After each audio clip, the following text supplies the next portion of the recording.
आप सभी भाई बहनों का आध्यात्मिक ज्ञानात्मक चैनल की ब्रह्म मुहूर्त उपदेश कक्षा में एक बार फिर स्वागत है।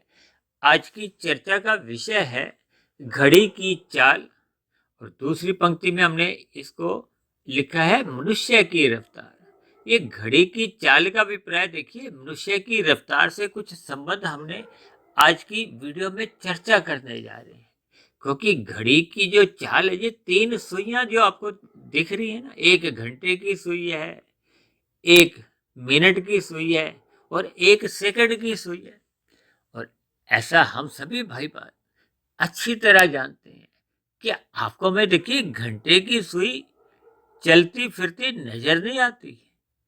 और जहां तक मेरा अपना एक व्यक्तिगत मानना है कि ये जो मिनट की भी सुई है, ये भी कोई विशेष रूप से आपके मारे देखने में इसकी क्रियाएं नजर नहीं आती। लेकिन जहां तक प्रश्न है सेकंड की सुई की, है तो बहुत ही कमजोर पतली सी है, लेकिन ये आपको हमें नजर आती है, सदा ही घूमती रहती है, रुकती नहीं है, थकती नहीं है।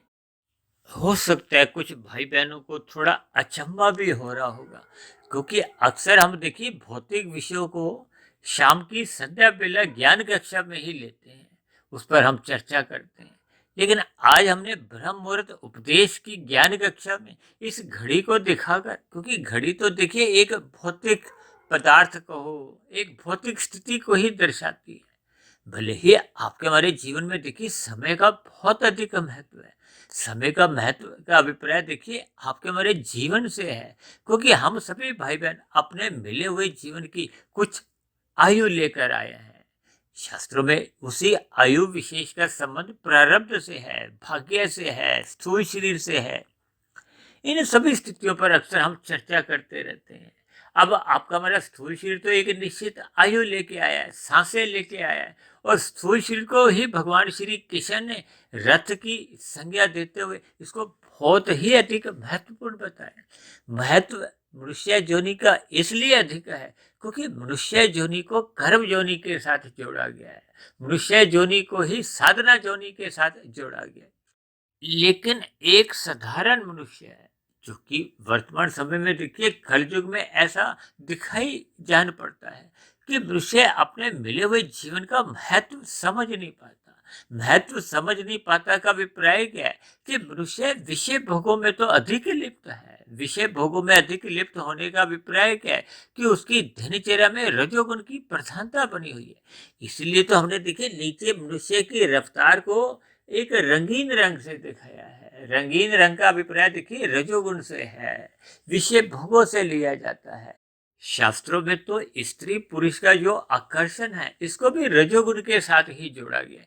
इन सभी स्थितियों की हम देखिए प्रतिदिन ही सुबह ब्रह्म मुहूर्त उपदेश कक्षा में या शाम को संध्या बेला ज्ञान कक्षा में कोई भी वीडियो बनाते हैं तो अक्सर इन सभी बातों पे हम बीच बीच में चर्चाएं होती रहती हैं।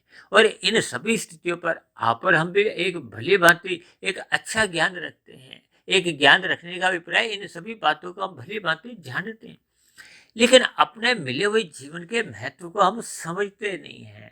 हम अपने मिले हुए जीवन में मौज मस्ती में ही अधिक समय बिताते हैं।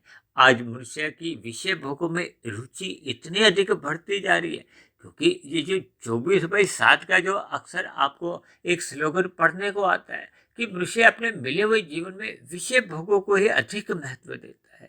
विषय भोगों को अधिक महत्व देने का अभिप्राय क्या है? ये रजोगुण को अधिक महत्व देता है, और रजोगुण के कारण ही आपका हमारा तमोगुण बढ़ता है। जब रजोगुण और तमोगुण एक ही दिशा में बढ़ने लगते हैं, तब ऐसी स्थिति में स्वाभाविक क्या है कि आपका हमारा सतोगुण घटता जाता है। सतोगुण को देखिए धर्म से भी जोड़ा जाता है, आत्मा से, परमात्मा से भी जोड़ा जाता है, सत्संग से भी एक जोड़ के अक्सर हम समझाते रहते हैं।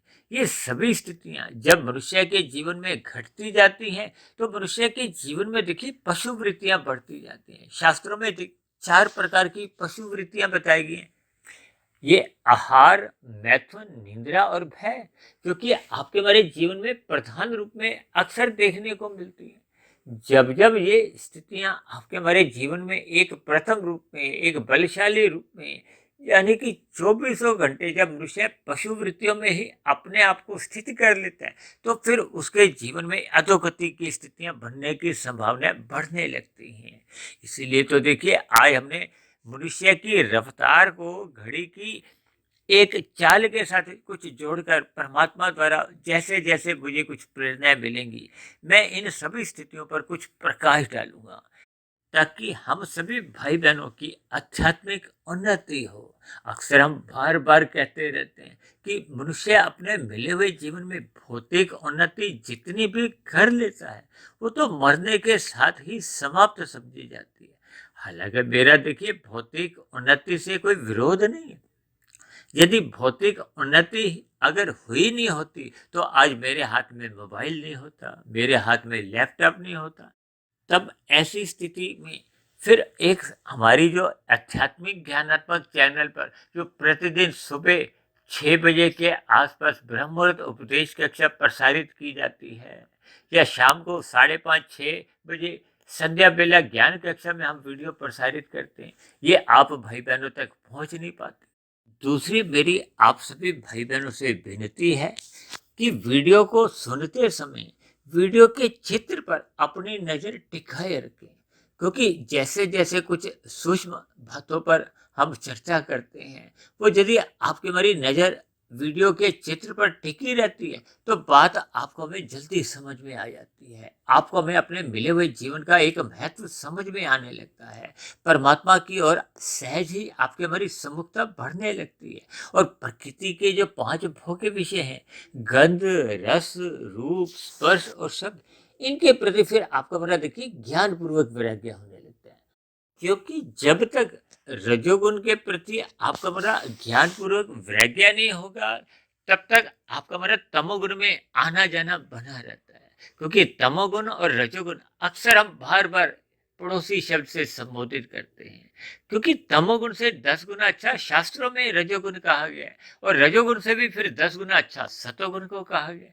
और इसी बात को आधार में लेते हुए हम सतोगुण से भी 10 गुना अच्छा विशुद्ध सतोगुण, जो कि आत्मा के लिए, परमात्मा के लिए, यानी कि चेतन सत्ताओं के लिए कहा जाता है। और आत्मा तो मात्र एक ज्ञान स्वरूप सत्ता है, परमात्मा एक आनंद स्वरूप सत्ता है। अक्सर इन सभी बातों को हम प्रतिदिन अपनी वीडियो में बीच बीच में कहते रहते हैं। एक वीडियो का नाम था ना सच्चिदानंद। अब सच्चिदानंद में तो इस पर हमने थोड़ा विस्तार से चर्चा की थी, क्योंकि परमात्मा आनंद स्वरूप सत्ता है। आनंद में चित्त भी रहता है और चित्त सदा बना रहता है। जबकि ये जो माया है, माया के 3 गुण हैं, तमोगुण, रजोगुण और सतोगुण, ये नित्य सत्ता है। इन 3 गुणों से जो 23 तत्वों का विस्तार होता है, क्योंकि ये पूरा का पूरा ब्रह्मांड 24 तत्वों का है। तमोगुण, रजोगुण और सतोगुण की जब सम अवस्था होती है, उस स्थिति विशेष को प्रकृति कहा जाता है। और परमात्मा की ब्रह्म शक्ति द्वारा जब इसमें एक सृजन किया जाता है, एक विषमता लाई जाती है, जब यूं को कि सृष्टि का एक निर्माण स्थिति आरंभ होती है, तो फिर पहले सतोगुण में वृद्धि की जाती है महतत्व द्वारा, फिर रजोगुण में वृद्धि लाई जाती है। और ये सभी स्थितियां आपके हमारे जीवन में देखिए, सतयुग, त्रेता, द्वापर और कलयुग, ये स्थितियां अनादि काल से एक प्रभाव में चलती आ रही हैं। इनके आने का क्रम कभी बदलता नहीं है।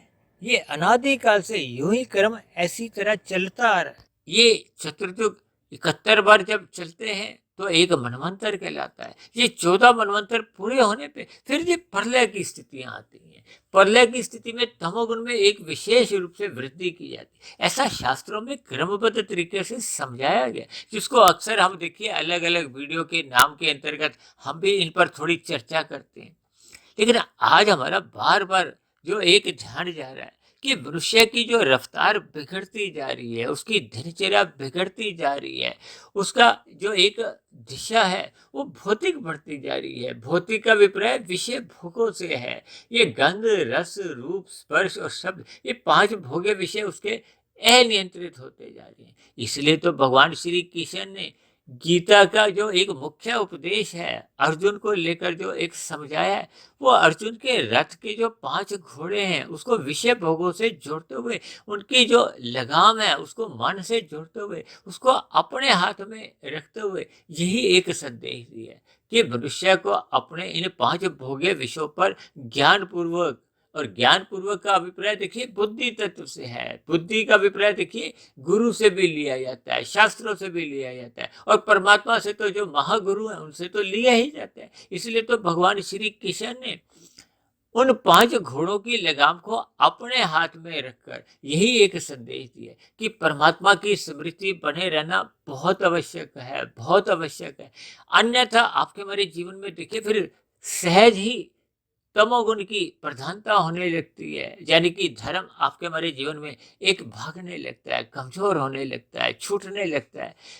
धर्म का अभिप्राय देखिए सत्वगुण से है, तभी तो 4 प्रकार के पुरुषार्थ किए गए। उसमें धर्म को प्रथम स्थान पे इसीलिए रखा गया है कि आपका हमारा अर्थ और काम ये मर्यादा में आ जाए। कुछ दिन पहले तो हमने देखिए इस पर एक वीडियो भी बनाई थी कि धर्म को हमने प्रथम स्थान पे ही रखना है। जब जब मनुष्य का रजोगुण जीवन में प्रमुख स्थान पे आ जाता है, तमोगुण की स्थितियां बनने लगती है, तो फिर धर्म आपको हमें दिखाई नहीं देता, धर्म का हाथ छूट जाता है, सत्वगुण का हाथ छूट जाता है। तब ऐसी स्थिति विशेष में मनुष्य की भोग विषयों में ही रुचि बनी रहती है। अब भोग विषयों का अभिप्राय क्या है कि स्थूल शरीर के स्तर पर ही उसका जीवन विषय भोगों में लिप्त रहता है। 24 घंटे वो 7 दिन विषय भोगों को अधिक से अधिक भोगना चाहता है। ये गंध, रस, रूप, स्पर्श और शब्द ये आपके बड़े सूक्ष्म भूत भी कहलाते हैं। इन्हीं के कारण ही आपका हमारा माता के गर्भ में एक स्थूल शरीर का निर्माण होता है। इन सभी स्थितियों पर हमें चिंतन करना होगा, अपना मिले हुए जीवन के महत्व को समझते हुए इसको व्यवस्थित करना होगा, अनुशासन में लाना होगा। बिना अनुशासन में लाए फिर आपका हमारा जीवन भौतिक बनता जाता है। भौतिक में फिर रजोगुण के साथ साथ तमोगुण में गिरने लगता है। तमोगुण में गिरने के साथ साथ आपके हमारे जीवन में जो क्रियामान कर्म है, क्योंकि मनुष्य जोनि तो देखिए कर्म जोनि है। कर्म जोनि का अभिप्राय क्रियामान कर्मों से है, जो हम नए क्रियाएं करते हैं। यदि ये भोगों से प्रेरित होंगे, भोगों से प्रेरित होने का अभिप्राय क्या है कि मनुष्य 24 घंटे 7 दिन विषय भोगों में ही लिप्त रहता है। और जबकि दूसरी ओर देखिए मनुष्य को 7 दिन जो काम करना चाहिए था, उसने 7 दिन के काम करने के घंटे घटाता गया, फिर वो 6 दिन पे आया। और वर्तमान समय तो देखिए आप देखोगे कि 5 डेज वीक का एक नारा दिया जाता है, यानी कि आपके हमारे कार्य दिवस घट गए हैं। कार्य दिवस घटने का अभिप्राय क्या है कि आपके हमारे स्थूल शरीर के स्तर पर क्रियाएं होनी कमजोर हो गई हैं। अक्सर मैं बार बार कहता रहता हूँ कि आज मनुष्य की विषय भोगों में जो रुचि बढ़ती जा रही है, यानी कि सुख, सुविधा, स्वाद, सम्मान, सत्ता के ऊपर ही मनुष्य का जीवन इर्द गिर्द घूमता रहता है। क्योंकि हमने जो मनुष्य के साथ एक रफ्तार शब्द लिया है, ये रफ्तार का अभिप्राय गति से होता है। गति का अभिप्राय क्या है? क्रिया से होता है। क्योंकि मनुष्य जोनि कर्म जोनि है। आपके मेरे होने वाले जितने भी क्रियाएं हैं उनका क्रमाशय बनता है। क्योंकि जब जब हम सकाम भाव से कर्म करते हैं, इसलिए तो भगवान श्री कृष्ण ने गीता में कर्म योग का एक संदेश दिया है, उपदेश दिया है कि मनुष्य को अपने मिले हुए जीवन में निष्काम भाव से कर्म करने चाहिए, अपने कर्तव्य समझकर अपने दायित्वों को, जिम्मेदारियों को निभाना होगा। क्योंकि ये पूरी की पूरी सृष्टि में भले ही 84 लाख प्रकार की जोनियां हैं, लेकिन इन 84 लाख प्रकार की जोनियों में 80 लाख प्रकार की जोनियां तो दंडमयी जोनियां हैं, तामसी जोनियां हैं, ये नीचे की जोनियां हैं। जिसमें देखिए 30 लाख प्रकार के तो पशु ही कहे गए हैं, 10 लाख तरह के पक्षी बताए गए हैं। ये दोनों मिला के ही देखिए 40 लाख हो जाते हैं। अब 9 लाख तरह के जल में रहने वाले, समुद्र में रहने वाले जीव जंतु हैं। 11 लाख तरह के कीड़े मकोड़े हैं। ये मिलके हो जाते हैं 60 लाख। और 20 लाख तरह के देखिए वनस्पति, पेड़ पौधे, ये जड़ी बूटियां, यानी कि वनस्पति से संबंधित जो चल फिर भी नहीं सकते एक स्थान पे, यानी कि जो भूमि से ही उनका एक जन्म होता है। ये सभी स्थितियों को हमें समझना होगा। ये 80 लाख प्रकार की योनियों का जो एक विशाल अनुपात है, इसके ऊपर हमें चिंतन करना होगा। जब तक मनुष्य चिंतन नहीं करता, मनन नहीं करता, उसके व्यवहार में अनुशासन नहीं आता। अनुशासन का अभिप्राय देखिए सतोगुण किया है। सतोगुण का अभिप्राय देखिए हमें परमात्मा की सम्मुखता से लिया जाता है। जब जब आपके हमारे जीवन में धर्म घटता है, सत्संग न्यून स्थिति में आने लगता है, तो फिर ये भोग विषय अनियंत्रित हो जाते हैं, अमर्यादित होकर ये आवारागर्दी करते हैं। आवारागर्दी का अभिप्राय ही क्या है कि मनुष्य की क्रियाएं विषय भोगों की ओर ही बढ़ने लगती है। इसको मैंने जो घड़ी की सुइयों का और मनुष्य की रफ्तार के साथ इसलिए संबंध जोड़ा है क्योंकि घड़ी देखिए महंगी हो सस्ती हो, उन घड़ी की सुइयों का जो एक क्रम है उनमें कोई बदलाव नहीं आता, उनकी गति में कोई आगे पीछे स्थितियां नहीं बनती। वो अनादि काल से जब से देखिए ये घड़ियां बनी हैं वो अपनी रफ्तार में चलती रहती हैं, उनकी दिशा में कोई परिवर्तन नहीं आता। इन घड़ी की तीन सुइयों को आप और हमारे जो तीन शरीर हैं उनसे भी आप जोड़ सकते हो। देखिए सेकंड की सुई आपको में नजर आती है जिसके कारण आपके हमारे वो जो पीछे जो मिनट की सुई है उसकी गति छिपी होती है, उस मिनट की सुई के पीछे वो घंटे की सुई छिपी होती है। भले ही हमें देखिए घंटे की सुई नजर नहीं आती, इसलिए हम घंटे की सुई को देखिए कार्य शरीर के साथ जोड़ने जा रहे हैं और मिनट की सुई को हम एक सूक्ष्म शरीर के साथ जोड़ने जा रहे हैं। भले ही देखिए स्थूल शरीर का अपने आप में कोई विशेष महत्व नहीं है, यानी कि हम सेकंड को हम उतना महत्व नहीं देते, हम घंटों को महत्व देते हैं, लेकिन अपने मिले हुए जीवन में हम कार्य शरीर को महत्व नहीं देते। इन सभी स्थितियों पर आप थोड़ा चिंतन करो। इसलिए तो मैंने देखिए घड़ी की फोटो के साथ ही एक घड़ी की चाल शब्द लिखा है और मनुष्य की नीचे जो एक स्थिति है उसको रफ्तार के साथ जोड़ा है।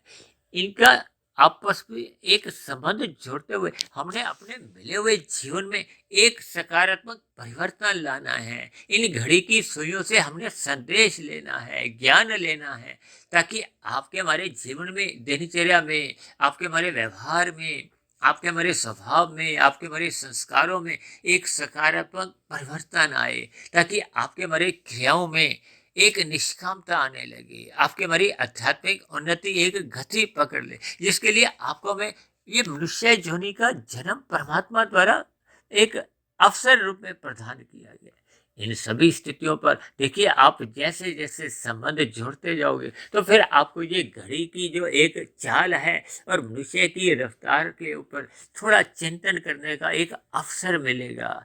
अक्सर हम अपने मिले हुए जीवन में अपने मन बुद्धि को विषय भोगों में लगाते हुए अपने मिले हुए जीवन के महत्व को समझ नहीं पाते। हम परमात्मा की स्मृति को खोते जा रहे हैं, परमात्मा से विमुख होते जा रहे हैं और संसार के सम्मुख होते जा रहे हैं। संसार के सम्मुख होने का कारण क्या है? इनका कारण है आपके मरे पांच भोग के विषय जो कि आपके मरे जीवन को एक अधोगति की ओर ले जा रहे हैं। यहाँ अधोगति का अभिप्राय नीचे की 80 लाख प्रकार की जोनियों से है और 80 लाख प्रकार की जोनियों में मनुष्य को कब जाना पड़ता है? देखिए कोई मनुष्य नीचे की जोनियों में खुशी खुशी तो जाता नहीं है। कोई मनुष्य चाहता है कि वो मरने के बाद देखिए छिपकली बने, सांप बने, नेवला बने। ऐसे स्थितियों में इन जोनियों के नाम सुनने मात्र से मनुष्य भयभीत हो उठता है, लेकिन अपने मिले हुए जीवन में अपने कर्मों की दिशा पर, उसकी गति पर मनुष्य विचार नहीं करता, चिंतन नहीं करता। चिंतन इसलिए नहीं कर पाता क्योंकि उसका सतोगुण कमजोर होता जा रहा है, रजोगुण बढ़ता जा रहा है। रजोगुण बढ़ने के फलस्वरूप भी मनुष्य का देखिए तमोगुण बढ़ता है। आज मनुष्य के जीवन में लाभ से लोभ की ओर, लोभ से फिर संग्रह की ओर और संग्रह से महासंग्रह की ओर जो स्थितियां बढ़ती जा रही हैं। मनुष्य ने अपने मिले हुए जीवन में देखिए यदि आरंभिक 60, 65, 70 वर्षों में उसने देखिए 2 करोड़ का भोजन खाया है, अभी उसके पास देखिए 100 करोड़ रखे हुए हैं, तब भी वो देखिए 1000 करोड़ के लिए, 5000 करोड़ के लिए विभिन्न प्रकार के घोटाले करते हैं। विभिन्न प्रकार से अमर्यादित स्थितियों से वो मनुष्यों का शोषण करते हुए धन को अमर्यादित ढंग से इकट्ठा करते जाते हैं। कितने ही अनीतिगत कार्य कर डालते हैं, कितने ही पाप कर्म कर डालते हैं। इन सभी स्थितियों से मनुष्य का कर्माशय बिगड़ता जाता है। मनुष्य का कर्माशय बिगड़ने का अभिप्राय क्या है कि उसके संचित कर्मों में जो नए क्रियामान कर्म हो रहे हैं वो पाप श्रेणी के अंतर्गत होते हैं। पाप श्रेणी से अंतर्गत होने के कारण उसका संचित कर्मों में पुण्य कर्मों की तो न्यूनता रह जाती है और पाप कर्मों की अधिकता होने के कारण, क्योंकि मनुष्य जोनि तो तभी मिलती है जब संचित कर्मों में पाप और पुण्य कर्मों की कम से कम तुल्यता बनी होती है या पुण्य कर्मों की अधिकता होती है। इन सभी स्थितियों पर हमने विस्तार से एक वीडियो बनाया था लगभग 3 वर्ष पहले, मनुष्य के मरने के बाद का अगला जन्म। इन सभी स्थितियों पर मनुष्य को चिंतन करना होगा, क्योंकि स्थूल शरीर के कारण ही आपका हमारा कर्माशय बनता है। सूक्ष्म शरीर के कारण आपको हमारा कर्माशय तो नहीं बनता, भले ही संस्कार बनते हैं, क्योंकि हम जब जब कुछ चिंतन करते हैं, मनन करते हैं, तो उसके हमारे संस्कार बनते हैं। ये संस्कार को हो, कर्माशय को, ये कार्य शरीर में रहता है और कार्य शरीर का एक साधारण मनुष्य को बोध नहीं होता। भले ही वो देखिए अपने आप में तो निरंतर बढ़ता रहता है। जैसे घड़ी की देखिए, ये 1 घंटे की जो सुई है ये आपको हमें चलती फिरती नजर नहीं आती। आप चाहे एकाग्र स्थिति में घड़ी के सामने 1 घंटा खड़े रहो, 2 घंटे खड़े रहो, 5 घंटे खड़े रहो, तो आपको हमें वो घड़ी की सुई आगे चलती हुई महसूस नहीं होती। मैं तो यहाँ तक भी, मेरा एक व्यक्तिगत मान है, क्योंकि मैंने वीडियो बनाने से पहले भी इन सभी स्थितियों पर एक चिंतन किया। घड़ी के सामने खड़े होकर मैंने इन सभी स्थितियों पर कुछ अपने आप को बोध करवाया। तो आपको में देखिए उस स्थिति विशेष में एक ही ज्ञान होता है कि आपको में ये सेकंड की जो सुई है, जो है तो बहुत ही कमजोर, यानी कि आपका मेरा स्थूल शरीर कमजोर इस स्थिति में कह सकते हो, क्योंकि ये तो एक निश्चित सांसें लेके आया है। ये 60, 80, 100, 120 वर्षों के बाद ये समाप्त हो जाएगा। लेकिन इस स्थूल शरीर के कारण ही हम जितनी भी क्रियाएं करते हैं, इसलिए तो मैंने देखिए मनुष्य की रफ्तार यानी कि क्रिया यानी कि उसके कर्म, ये सभी स्थितियों का अभिप्राय देखिए मनुष्य से है, क्योंकि मनुष्य जोनी कर्म जोनी है। और मनुष्य की रफ्तार यदि ये सात्विक बन जाती है, रफ्तार का अभिप्राय फिर वो कर्म योग, ज्ञान योग, भक्ति योग में यदि स्थित हो जाता है, तो फिर उसका जन्म मरण का ये बंधन ही समाप्त हो जाता है। इन सभी स्थितियों पर आप जितना जितना चिंतन करोगे, तो ये जो घड़ी की चाल से और मनुष्य की रफ्तार से आपको एक संबंध नजर आना लगेगा। क्योंकि आज की वीडियो का कुछ संबंध बहुत ही जटिल है, तो मेरी आप सभी भाई बहनों से विनती है कि इस वीडियो विशेष में जहाँ जहाँ आपको थोड़ा समझ नहीं आए, तो वहीं वहीं आप रुककर उस वीडियो को पीछे ले जाओ, रिवाइंड करो और फिर दोबारा से सुनो। जहाँ जहाँ आपको बात समझ नहीं आए, उससे 1-2 मिनट पीछे की वीडियो आप सुनो, फिर उसको समझो, फिर आप आगे बढ़ो। फिर भी अगर वीडियो को बार बार सुनने के बाद भी यदि आपको समझ नहीं आए, क्योंकि मुझे तो देखिए परमात्मा की प्रेरणा से जैसे जैसे अंदर से वाक्य मिलते हैं, शब्द मिलते हैं, मैं परमात्मा की प्रेरणा से अपनी वीडियो को एक दिशा देता हूँ। क्योंकि शास्त्रों का ज्ञान इतना अधिक विस्तृत है कि उन शास्त्रों के ज्ञान को एक वीडियो विशेष में, चाहे वो 1 घंटे की है, चाहे वो 2 घंटे की है, चाहे 3 घंटे की भी है, इससे बड़ी बड़ी वीडियो भी यदि हम बना भी दें, तो परमात्मा का ज्ञान विज्ञान उन वीडियो विशेष में सिमटा नहीं सकते। जैसे कि ब्रह्मा जी ने स्वयं ही परमात्मा के गुणों की चर्चा करते करते ब्रह्मा ने स्वयं कहा नेति नेति। हमने भी देखिए नेति नेति पे ही एक वीडियो बनाकर इस पर एक अपनी मोहर लगाई थी कि परमात्मा का ज्ञान विज्ञान इतना अधिक फैला हुआ है कि मनुष्य मरते दम तक बार बार भी परमात्मा के ऊपर चिंतन करे, स्वयं की आत्मा के ऊपर मंथन करे, तो हम परमात्मा का ओर शोर तक पहुंच ही नहीं सकते। इसलिए तो बार बार कहा जाता है कि इस भौतिक माया से हम जितना जल्दी इस भोग बंधन से अपने आप को मुक्त कर सकते हैं, हमें मुक्त करने की दिशा में प्रयास करने चाहिए। क्योंकि मनुष्य जीवन पाकर ही मनुष्य साधना कर सकता है, प्रयास कर सकता है। ये साधना करना, प्रयास करना ही इस दिशा की ओर आपका हमारा एक कदम है। ये सत्संग करना इस दिशा की ओर एक आरंभिक कक्षा है। जैसे हम बच्चे को देखिए प्ले स्कूल में भेजते हैं, नर्सरी कक्षा में उसका दाखिला करवाते हैं। अब नर्सरी कक्षा के आधार पे तो उसको कोई एक विशेष नौकरी नहीं मिलती, यानी कि आपको हमें सत्संग करना है, श्रद्धापूर्वक करना है। फिर किए गए श्रद्धापूर्वक सत्संग पे हमें मनन करना होता है, विचार करना होता है, उस पर शोध करना होता है, शास्त्रों में कही गई बातों पे हमें सोचना होता है, उस पर हमें व्यवहारिक रूप में उस पर थोड़ा एक चिंतन करते हुए अपने दिनचर्या में अपनी कमजोरियों को ढूंढना होता है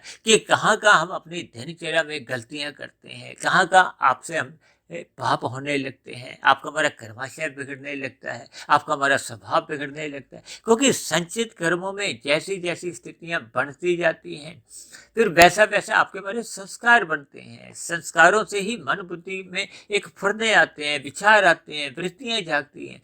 वो जागी हुई वृत्तियां को, फुरने को हो, विचार को, वो पुनः स्थूल शरीर के स्तर पर उन गोलकों को देखिए, 5 गोलकें ज्ञानेंद्रियों की हैं, 5 गोलकें कर्मेंद्रियों की है। ये तो स्थूल शरीर के स्तर पर है। ये जैसे जैसे कार्य करती हैं, यानी कि मनुष्य की रफ्तार को हो, क्रियाएं को जैसे जैसी दिशा पकड़ती हैं, फिर वैसा वैसा वो कार्य शरीर आपका मतलब बढ़ता जाता है, वैसा वैसा संस्कार बनते जाते हैं।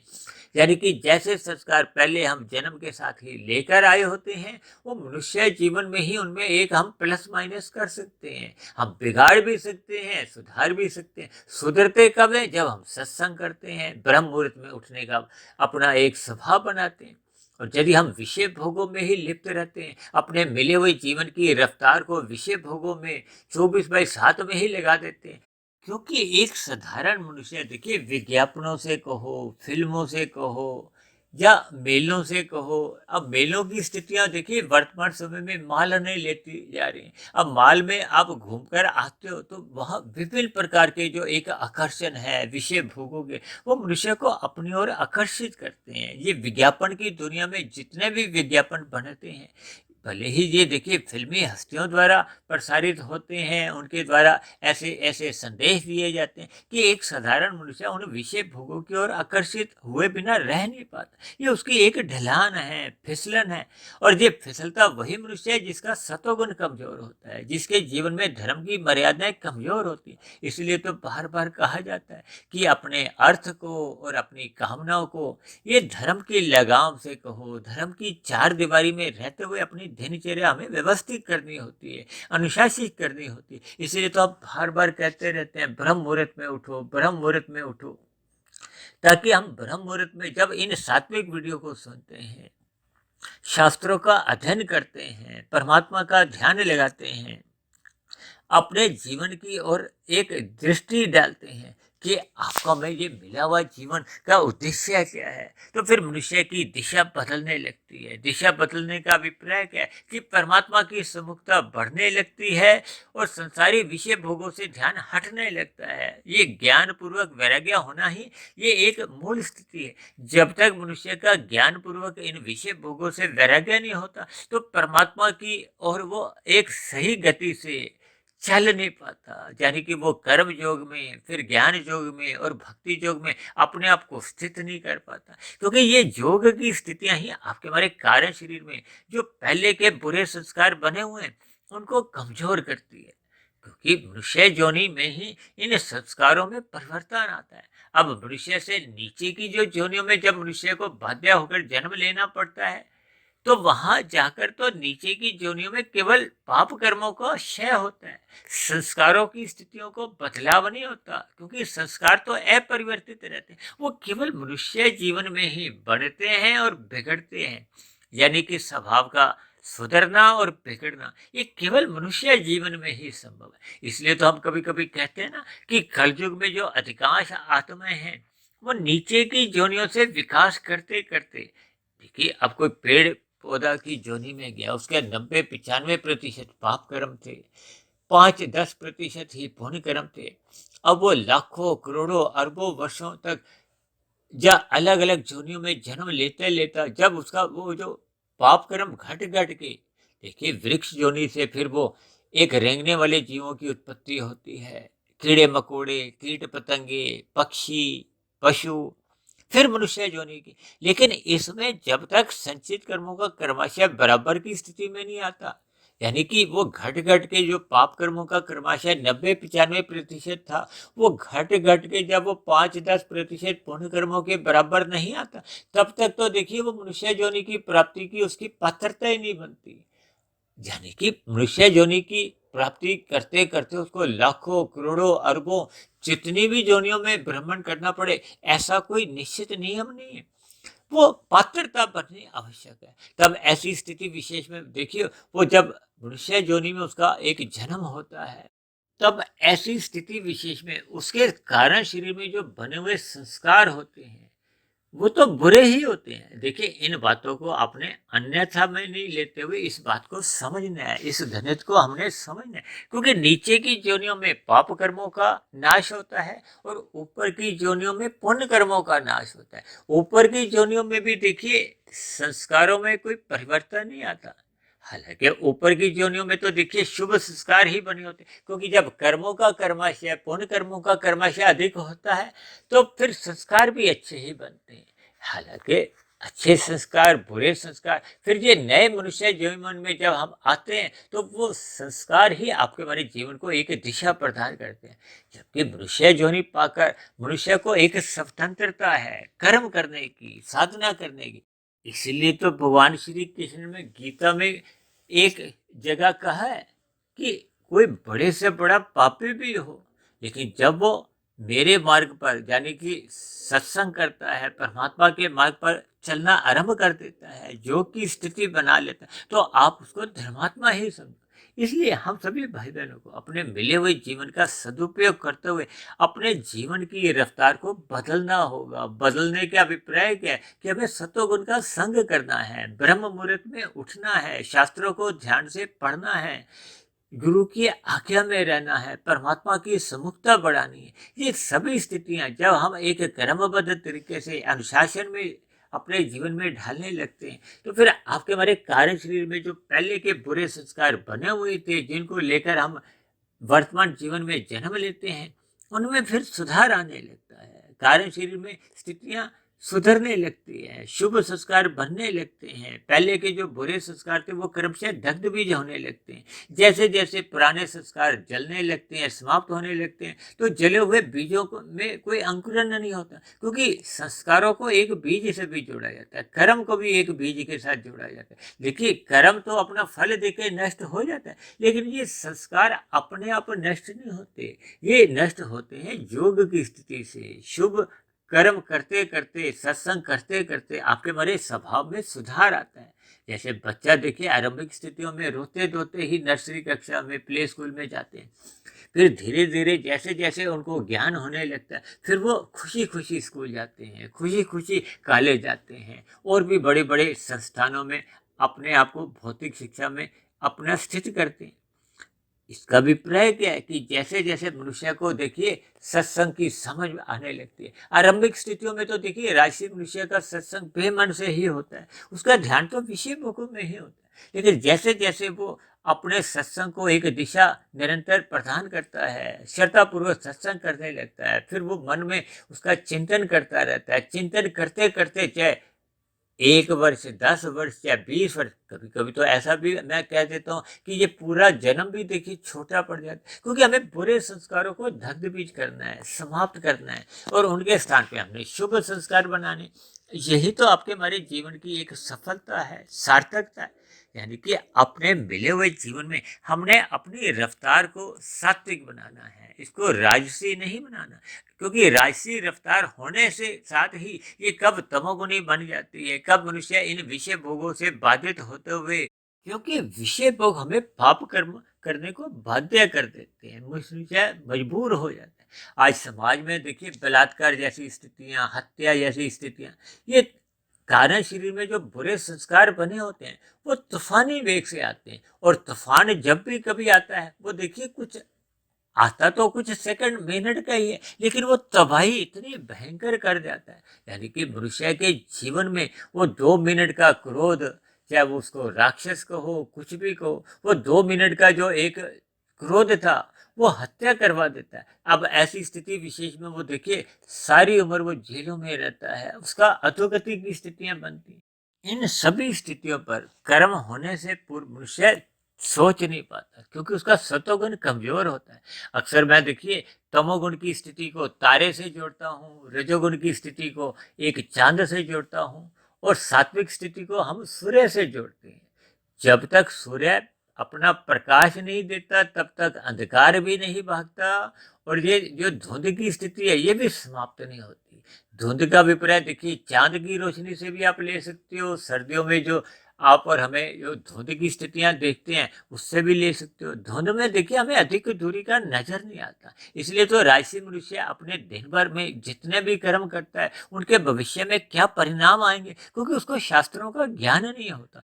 यानी होने वाले कर्म के क्या भविष्य में परिणाम आएंगे, क्योंकि हमें कर्म फल सिद्धांत की बारीकियों का बोध नहीं होता, क्योंकि आपका हमारा सत्वगुण कमजोर होता है, क्योंकि रजोगुण में बुद्धि धुंधली होती है, धुंध में हमें अधिक दूरी का नजर नहीं आता। ये अधिक दूरी का नजर नहीं आने का अभिप्राय देखिए, कर्म तो हम वर्तमान समय में कर रहे हैं, भविष्य में उनका फल आएगा तो वो दूर की स्थिति है, इसलिए तो हमें दूर का दिखाई नहीं देता। इन सभी स्थितियों के देखिए हमें केवल भावार्थ समझने होते हैं। अब भावार्थ समझते समझते हम अपने जीवन की जो एक दिशा को, रफ्तार को हमने बदलना है। बदलने का अभिप्राय देखिए सात्विक दिशा देना है, परमात्मा के मार्ग पे चलना है। रात को हमें जल्दी सो जाना चाहिए, क्योंकि रात को मोहात्मक स्थितियां होती हैं। मोहात्मक स्थितियों में मनुष्य के स्थूल शरीर के स्तर पर विषय भोगों की एक जो वासनाएं होती हैं वो अधिक अमर्यादित होने लगती हैं। इन सभी स्थितियों पर हमें चिंतन करना होगा, ब्रह्म मुहूर्त में उठना होगा, परमात्मा का ध्यान लगाना होगा।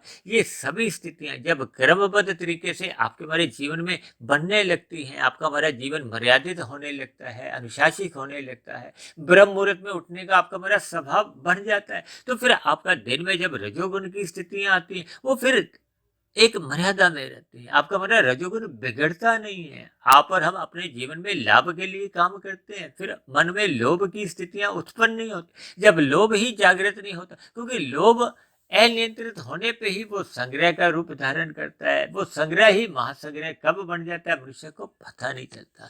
इन सभी स्थितियों पर जब हम चिंतन करते हैं, विचार करते हैं, तो आपके हमारी विषय भोगों के प्रति जो एक लोलुपता है वो समाप्त होने लगती है। जब वो एक मर्यादा में आ जाती है तो हम केवल अपनी आवश्यकताओं की पूर्ति के लिए ही पुरुषार्थ करते हैं।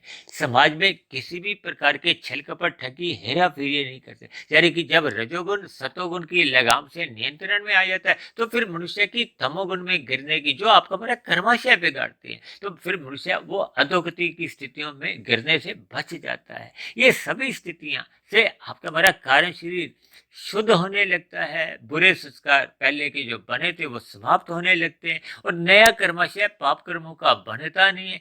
तब ऐसी स्थितियां निरंतर बने रहने से फिर मरने के बाद आपके बड़ी अधोगति की स्थितियां बनने की संभावनाएं समाप्त हो जाती हैं। मनुष्य को बार बार आध्यात्मिक साधना करने के लिए फिर मनुष्य योनि की ही प्राप्ति होती है, तब तक जब तक उसको मोक्ष की प्राप्ति नहीं होती। इसलिए तो हम बार बार कहते रहते हैं कि धर्म को प्रथम स्थान पे रखो, अपने अर्थ को यानी कि धन कमाने को एक मर्यादा में रखो। अनीतिगत कार्यों से हमें धन नहीं कमाना चाहिए और विषय भोगों को, कामनाओं को हमने अमर्यादित होने से रोकना होता है। ये सभी स्थितियां तभी बन पाती हैं जब हम धर्म को प्रथम स्थान पे रखते हैं। मैं धर्म को देखिए लाल बत्ती हरी बत्ती से जोड़कर भी अक्सर समझाता हूँ कि हमें अपने जीवन में अपने कर्तव्य कर्मों को इस हिसाब से निभाना है कि हम स्वयं भी सुखी हों, शास्त्रों की दिशा निर्देशों के अनुसार आपका हमारा जीवन चले और अन्य मनुष्यों के दुखों का हम कारण नहीं बने। अन्य मनुष्यों को भी हम सुखी होने में अपना योगदान दें, अपने कर्तव्य कर्मों को निभाएं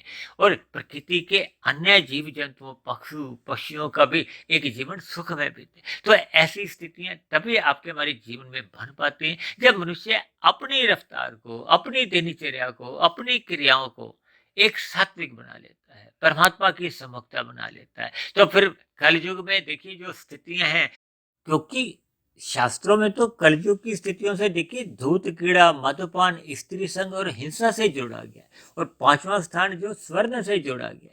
देखिए धूत कीड़ा, मधुपान, स्त्री संग और हिंसा ये चार तामसिक वृत्तियां होती हैं, जबकि स्वर्ण का अभिप्राय राशि स्थिति से है। तो इसका अभिप्राय क्या है कि मनुष्य अपने जीवन में छल कपट, ठगी, ये जो धूत कीड़ा है, क्योंकि शास्त्रों में देखिए धूत कीड़ा को एक प्रथम कलयुग की स्थिति बताया है। फिर मद्यपान को, मद्यपान का अभिप्राय क्या है? देखिए आज जगह जगह आप देखोगे ना, विशेष रूप से ब्याह शादियों में भी देखिए आजकल शराब का सेवन बढ़ता जा रहा है। लोग शाम को अक्सर इस शराब को लेने में कोई एक लज्जा महसूस नहीं करते। और इसी तरह देखिए स्त्री संघ हो या पुरुष संघ, ये देखिए मर्यादाएं भंग करते हैं। ये विभिन्न प्रकार की जो अनैतिक क्रियाएं होती हैं उनसे एक संबंध जोड़ती हैं और इसी तरह देखिए हिंसा की स्थिति है। आज मनुष्यों का भोजन मांसाहारी होता जा रहा है, पशु पक्षियों का एक हिंसा होती। ये सभी स्थितियां एक कलयुग की निशानियां हैं।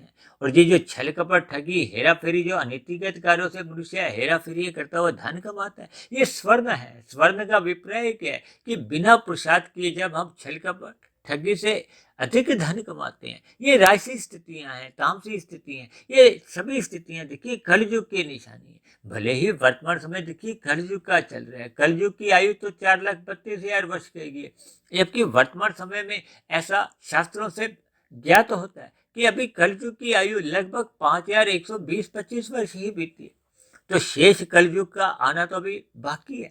जबकि अक्सर हम कहते हैं कि 50-70 वर्ष पहले हम जब फिल्में भी देखते थे तो हम परमात्मा से जुड़ जाते थे, जबकि आज हम जब कोई ऐसी धार्मिक स्थितियों में भी अपने आप को स्थित करते हैं तो वहां भी कुछ ऐसे भजन बन गए हैं कि मनुष्य फिल्मों से जुड़ जाता है। इन सभी स्थितियों पर हमें थोड़ा चिंतन करना होगा, अपने कार्य शरीर को पवित्र करना होगा, क्योंकि कार्य शरीर जैसे घड़ी की सुई चलती फिरती आपको मैं दिखाई नहीं देती, ये आपका हमारा कार्य शरीर कैसे कैसे बनता बिगड़ता रहता है। आरंभिक स्थितियों में आपको हमें बोध नहीं होता, इसलिए हमें इस पर थोड़ा चिंतन करना होगा। क्योंकि बोध हो या नहीं हो, जैसे घड़ी की घंटे की सुई चलती फिरती आपको हमें नजर नहीं आती, लेकिन वो आगे बढ़ती रहती है, बढ़ती रहती है। ठीक इसी तरह आपका हमारा कार्य शरीर भले ही अच्छे संस्कार बन रहे हैं या बुरे संस्कार बन रहे हैं, इसका हमें प्रत्यक्ष रूप से बोध नहीं होता। विशेष रूप से देखिए मेरा आज का जो आशय है बुरे संस्कारों से, क्योंकि बुराइयां आपकी जब बढ़ती जाएंगी आपको हमें आरंभिक स्थितियों में कारण शरीर का कोई बोध नहीं होता,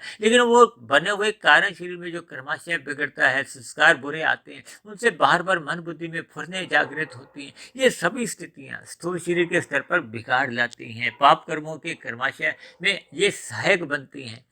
इन सभी स्थितियों पर हमें चिंतन करना होगा, विचार करना होगा। ये घड़ी की चाल को मैंने मनुष्य की रफ्तार से इसीलिए जोड़ा है कि घड़ी की चाल में कोई बिगाड़ नहीं आता। कोई भी युग चल रहा हो, चाहे सतयुग हो, चाहे त्रेता हो, चाहे द्वापर हो, चाहे कलयुग हो, वो घड़ी की चाल को हो, समय की चाल को। हालांकि देखिए घड़ी का जो आविष्कार हुए तो कोई बहुत अधिक समय नहीं हुआ, लेकिन उससे पूर्व भी देखिए हम सूर्य की स्थितियों से, दिन रात की जो स्थितियां होती है, रात को नक्षत्रों से हम समय का ज्ञान लेते थे कि अब दिन रात की क्या क्या स्थितियां हैं। देखिए दिन में सूर्य से ज्ञान होता था, रात को ये तारों नक्षत्रों से ज्ञान हो जाता था, क्योंकि पृथ्वी अपनी सतह पे ही ये 24 घंटे में एक पूरा चक्कर काट लेती है, तो ये दिन रात की स्थितियां बनती हैं। अब दिन में भी देखिए सतोगुण की स्थिति बनी रहती है और रात में भी देखिए सतोगुण की स्थितियां बनी रहती है, कि दोनों ही स्थितियों में देखिए सतोगुण की एक प्रधानता एक समझाई गई है कि आपके हमारे जीवन में ज्ञान को हमें सर्वोपरि महत्व देना है। ज्ञान का अभिप्राय देखिए आपके हमारे आत्मा के ज्ञान से भी है, क्योंकि हम सभी आत्मा तो पहले से ही ज्ञान स्वरूप है। वो तो जब जब हम जड़ पदार्थों का, विषय भोगों का, यानी कि पदार्थों का मर्यादा से अधिक सेवन करते हैं तो फिर आपका हमारा ज्ञान आवृत होने लगता है। कारण शरीर में जैसी जैसी स्थितियां होती हैं उनका ही आत्मा के ज्ञान के ऊपर एक तमोगुण का मल रूपी एक आवरण होता है और रजोगुण का एक विषेप से जोड़ा जाता है, क्योंकि चंचलता होती है। जब हम विषय भोगों में अधिक लिप्त होते हैं तो फिर हम परमात्मा के ज्ञान पे एक एकाग्र नहीं हो सकते। इसलिए तो हम बार बार कहते रहते हैं इन वीडियो को आप एकाग्रचित होकर सुनो, ब्रह्म मुहूर्त में ही सुनो, ताकि एक एक शब्द का हमें अर्थ समझ में आए। आपके हमारे जीवन में जो जो कमजोरियां हैं, कमियां हैं, उन कमियों को हम दूर कर सके, क्योंकि हम सभी भाई बहनों के जीवन में कुछ ना कुछ देखिए कमियां रहती हैं, कमजोरियां रहती हैं। उन कमजोरियों को दूर करने के लिए ही हमें मनुष्य जीवन मिला है। इसीलिए तो कहा जाता है कि हमें साधना करनी चाहिए, अपने कर्मों में सुधार लाना चाहिए। देखिए हम सकाम भाव से पुण्य कर्म करते हैं, अच्छी बात है, लेकिन यदि हम निष्काम भाव से कर्म करते हैं तो आपका हमारा नया कर्माशय नहीं बनता, लेकिन शुभ संस्कार बनते हैं। इसलिए हमें मिले हुए जीवन में निष्काम भाव से कर्म करते हुए, कर्म योग में, फिर हमें ज्ञान योग में, फिर हमें भक्ति योग में स्थित होते हुए अपने कार्य शरीर की अशुद्धियों को समाप्त करते हुए कारण शरीर को पवित्र करना है, शुद्ध करना है। क्योंकि कारण शरीर जब पवित्र हो जाता है, शुद्ध हो जाता है या समाप्त हो जाता है, तो फिर जन्म मरण का बंधन समाप्त हो जाता है। फिर स्थूल शरीर के मरने पे हम मायातीत की स्थिति को पहुंच जाते हैं, मोक्ष की स्थिति प्राप्त कर लेते हैं, आनंद की स्थिति प्राप्त कर लेते हैं। यानी कि मरने के बाद फिर बंधन रूप में 84 लाख प्रकार की योनियों में भटकना नहीं पड़ता, बंधन रूप में जन्म लेना नहीं पड़ता। फिर हमें मरने के बाद आध्यात्मिक शरीर की प्राप्ति हो, एक आनंद की स्थिति बनती है। हम परमात्मा के सानिध्य में लंबे काल के लिए, एक मोक्ष काल कहो, आनंद की स्थिति कहो, उसमें हम विचरण करते हैं। तो ऐसी सभी शुभ स्थितियां हम सभी भाई बहनों के जीवन में भी बने। इन्हीं शुभ कामनाओं के साथ आज की चर्चा विशेष को यहीं विश्राम देते हैं। चर्चा संबंधित आपके मन में कोई प्रश्न हो, कोई मेरी कही की बातों पर आपको कोई आपत्ति हो, तो आप नीचे दिए गए कमेंट्स बॉक्स पर जाकर अपना प्रश्न, अपनी आपत्ति भी आप लिख सकते हो। क्योंकि मैं भी एक मायाबद्ध ही हूँ। परमात्मा की प्रेरणा से जैसे जैसे मुझे परमात्मा प्रेरित करते हैं, वैसे वैसे मैं देखिए सैद्धांतिक बातों को आधार में लेते हुए अपनी चर्चा को आगे बढ़ाता हूँ। हो सकता है मेरे बताने में कुछ ना कुछ देखिए कमी रह जाती है, क्योंकि मैं भी एक मायाबद्ध ही हूँ। मेरे बताने में भी कुछ कमजोरी बनी रह सकती है। तो इसलिए मेरी आप सभी भाई बहनों से विनती है, इन सभी स्थितियों पर आप भी चिंतन करें, अपने कारण शरीर को पवित्र करें। क्योंकि मनुष्य की रफ्तार कहो, दिशा कहो, दिनचर्या कहो, यही आपका हमारे कार्य शरीर में एक सुधार लाती है। और यदि हम अपनी दिशा को बिगाड़ लेते हैं तो फिर कारण शरीर बिगड़ जाता है। कारण शरीर के बिगड़ने पे फिर 84 लाख प्रकार की योनियों में आपके हमारे जो नए जन्म है वो बिगड़ जाते हैं। इन सभी स्थितियों पर आपको हमें विचार करना होगा और घड़ी की चाल से एक प्रेरणा लेते हुए अपने जीवन को एक व्यवस्थित करना होगा। क्योंकि घड़ी की चाल कभी देखिए बिगड़ती नहीं है, लेकिन मनुष्य की चाल जब बिगड़ जाती है या उसकी रफ्तार बिगड़ जाती है, तो फिर ना चाहते हुए भी मनुष्य की फिर अधोगति की स्थितियां बनने पर हम एक बाध्य हो जाते हैं। इन सभी स्थितियों पर आप सकारात्मक चिंतन करें। तो इन्हीं शब्दों के साथ चर्चा विशेष को अब यहीं विश्राम देते हैं। शाम को फिर मिलते हैं संध्या बेला ज्ञान कक्षा में। तब तक आप अपने आध्यात्मिक मित्र सुधीर भाटिया फकीर को इजाजत दें। आप सभी भाई बहनों की सात्विक दिनचर्या बने, ब्रह्म मुहूर्त में उठने का आपका एक संस्कार जगे। इन्हीं शुभकामनाओं के साथ चर्चा विशेष को यही विश्राम देते हैं। चर्चा विशेष को ध्यानपूर्वक सुनने के लिए आप सभी भाई बहनों का भी बहुत बहुत धन्यवाद।